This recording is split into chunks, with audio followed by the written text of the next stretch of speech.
doing solutions, it's always a volume times a concentration.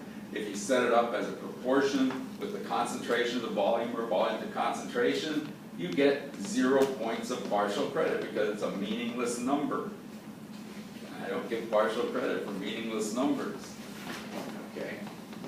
So I've done, I'm giving you the 1A lecture that we do over here. So it's always volume times concentration. Never try to do it by proportions. That's the point I was trying to make. And so here what I had to do was get the molarity, and what I did, as I just said, was divide the millimoles by milliliters. And by the way, there's also somebody that sometimes they shifted the decimal point 3 places, and other times they shifted it by 2 places. And when you do that, you can't get a right answer. So when you're doing milliliters to liters or millimoles to moles, it's always 3 places. You don't want to be inconsistent. And something like this, for instance, if you're inconsistent the same way, since they cancel out, it doesn't matter what kind of numbers you had in there, you still get the right answer. But if you did 0.05 here and 0.003 or whatever that is here, 005, now you're going to get a wrong answer. You always want to shift the decimal point the same number of places. Okay, as I said, we'll probably see more of these type traits. Oh, I forgot the last point. And again, a couple of people tried to do this with the x squared over c0 minus x problem. But what's happening here? You've added 10 milliliters of excess HCl. This is a strong acid. The strong acid determines the pH. Notice we might have added 0.01 milliliters excess. Then you probably have a very complicated calculation. You'd be starting to work with this, but you also have an appreciable amount of hydrogen from the dissociation reaction, or actually this reaction here. And so it's a much more complex problem. That's why when I go past the equivalent, when I do set up these problems, when I go past the equivalence point, I make sure I give you a number that's well past the equivalence point.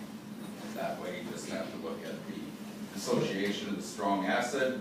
So there's 10 milliliters times 0.1. That's the concentration of the hydrogen ion. We divide by the total 100 milliliters. Yes? Okay, but that's only true because it's a strong acid, so if it was like a weak acid, we'd have to do that. Well, remember I said I won't ask you that, but if it was a weak acid, in other words, if I were titrating, and you can do this in the lab, if I titrate NH3, I guess if I wanted to do it to match this, I titrate, yeah, that's right, titrate with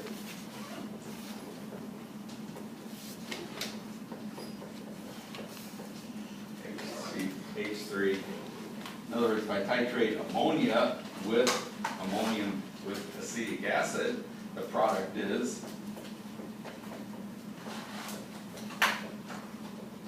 and I gave you that relationship for calculating the pH at the equivalence point for that.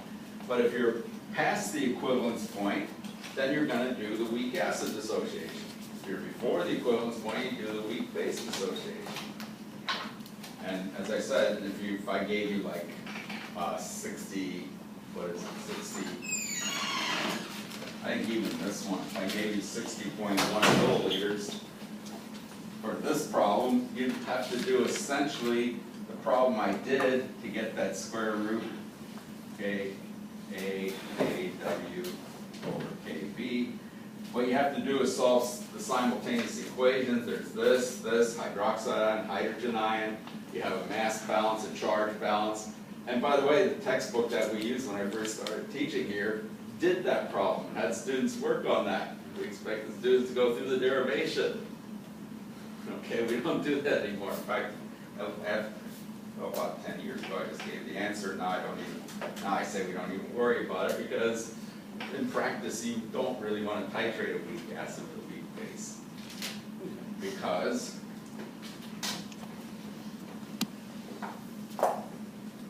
here's a weak acid with a strong base that sort of does this, but there's enough of a change here that you can detect it.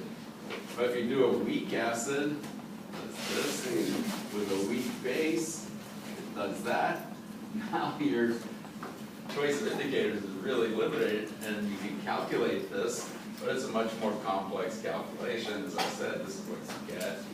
There's all sorts of assumptions in here. One of them, in these cases, are not too much different.